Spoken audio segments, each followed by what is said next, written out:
about comics. Let's talk about comics. Let's talk about comics. Harambe YouTube. Happy New Comic Book Day. It's going to be a good one for me. We got a big old box here. This week I got my comics from MidtownComics.com. So we're going to open it up, see what I got. Let me know in the comments what you guys got in the comments down below. If you got anything I got, can you tell me what you think of it? Anyway, I always open the package on screen so you can see the security that your packages may or may not be sent with.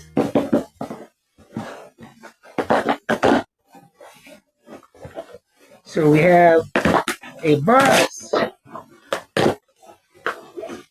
with bubble wrap, and our books are tucked away in here in the Midtown Comics brown paper bag. So without further ado, let's get into this.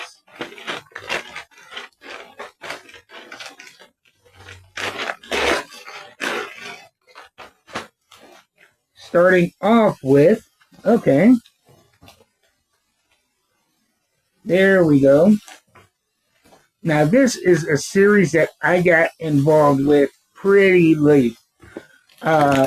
It kind of struck my interest, but then I watched a review on it, found out a little bit of the history. It was actually released via Kickstarter and crowdfunding a couple years back, and they're just now putting it out right now through AMP Comics, and it is called Steak Presents Jessamy.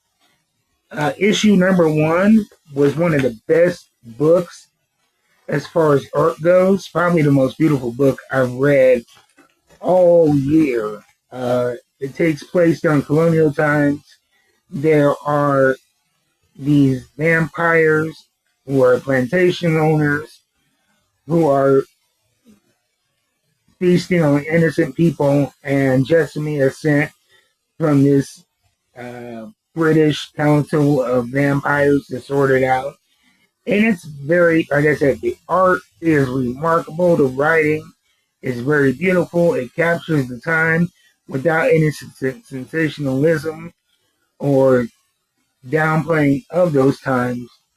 Very, very good stuff. We got issues 2 and 3 from AMP Comics. So I am really looking forward to getting into those. Next, we have from my favorite comic book universe. This is from Image Comics / Todd McFarlane Productions, Deadly Tales of the Gunslinger, number 11. This is back before Gunslinger Spawn was brought forth in time back in 1800s. Right now, he is trying to figure out what's going on with this town. All of these kids are ended up coming up missing, and he is trying to get to the bottom of that mystery. So next, okay, we have from Image Comics, Darkness, number 1. And to be honest with you, I don't really know too much of what it's about. It was created by Garth Ennis, and that is what sold it to me. You get Garth Ennis, you get Image Comics. I'm just gonna throw money at you. And so, Darkness, number 1 from Image Comics. Let's read a little bit of preamble. Mafia hitman Jackie Estacado will become both blessed and cursed on his 21st birthday when he becomes the bearer of darkness, an elemental force that allows those who will it to access an otherworldly dimension and control over demons who dwell there. Forces for good in the world to rise up to face Jackie and the evil his gift represents. There is one small problem. In this story, evil is good. Okay, if I am not mistaken, this is right.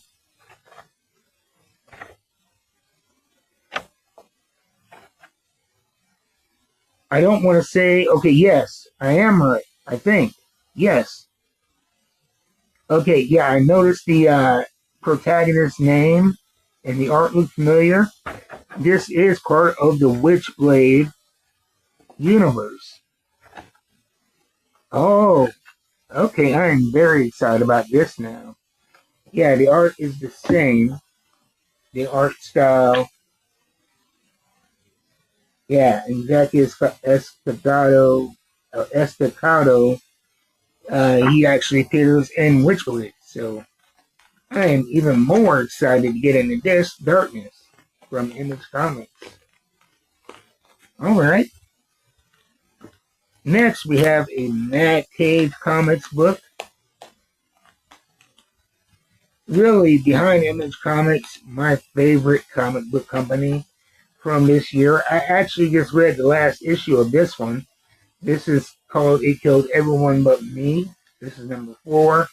Just read number 3 earlier today. Really, really enjoyed it. It's a horror story, but very creative lore. Check it out from Mad Cave Comics. Next, we have from Image Comics, Witchblade number 17. That is how good this series is. It's hard to believe it's 17 issues in.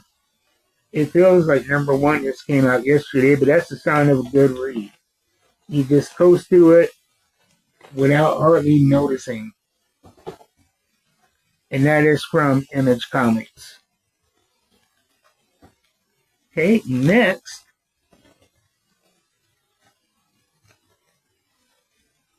Okay, from Dynamite Comics, Vampirella, Armageddon, and here we have a cosplay cover. Let's see if I can find out who the cover model is.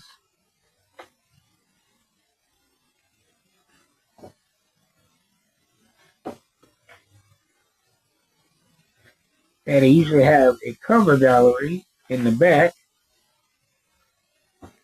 Okay, yeah, so this is Arlen Reed. I have not seen any of her covers before, but I love these cosplay covers for obvious reasons. You got the Vampirella bikini and the iconic look with a beautiful female. What can I say? I am a sucker for a good cosplay cover, and Vampirella Armageddon have had some real notable covers with a wide variety of cosplay models. So they're really doing their thing, and it's a very fun series that follows Vampirella Strikes from a couple years ago, that series. Okay, we're getting down to the last few here. Next, from DC Comics, we have Supergirl, number 8. I'm going to have to get into this. I've been seeing a lot of reviews on YouTube of this particular issue. I've been having to kind of shield my eyes and avoid spoilers until I got it in my hand. I really enjoyed this. Supergirl seems to be the talk of the town with the release of the movie trailer. And one thing I think people are getting confused about is when people think of Supergirl, they may think of this more fun, lighthearted, cartoony version of the character. But the movie is based off of the series Supergirl Woman of Tomorrow, which came out in 2021. I read it and enjoyed it. And if you want my thoughts on the controversy about the movie trailer and what I feel is the unfair critiques, I put out 2 videos on the subject. As somebody that read the original source material and watched the trailer, I am very excited to see the movie. It is very comic accurate with a few changes. It really doesn't detract from the tone of it. But yeah, really digging that. And I like the fact that, when you have a character, you can have multiple iterations of that character. The more serious version in Woman of Tomorrow, and the more fun version that we're getting with this modern Supergirl story. Alright. And then next we have Blood and Thunder, number 8 from Image Comics. This is kind of a space adventure, an epic featuring a bounty hunter who's half human, half alien, and a sentient gun, Thunder. And they are traveling the universe trying to catch this fugitive alien and figure out what's going on with this mystery that seems to follow him. Very good stuff there. And then last but not least, I'm wearing a G.I. Joe shirt, so you know I'm a G.I. Joe fan. I got G.I. Joes here, there, everywhere, and I got G.I. Joe, A Real American Hero, number 323. We got Cobra Commander on the cover. I really love this series right here. It goes back chronologically back to the 80s. And so this is a very, very long-running series. And it's still putting out fresh stuff. So that's what I got for this week. Let me know in the comments what you guys got this week. If you got anything that I got, tell me what you think about it in the comments down below. And let's start a discussion. Share the love of nerd content. And speaking of nerd content and G.I. Joe, stay tuned because tomorrow, as for the rest of this month, including January 1st, we're going to be doing, I think, does the first fall on a Thursday? I believe it does. But we're going to be doing G.I. Joe Classified unboxings and review all the way through the first week of January. Thursdays at 3 p.m. on this channel. So I'll see you guys next time. Until then, keep reading them books. You know I will. I'm out.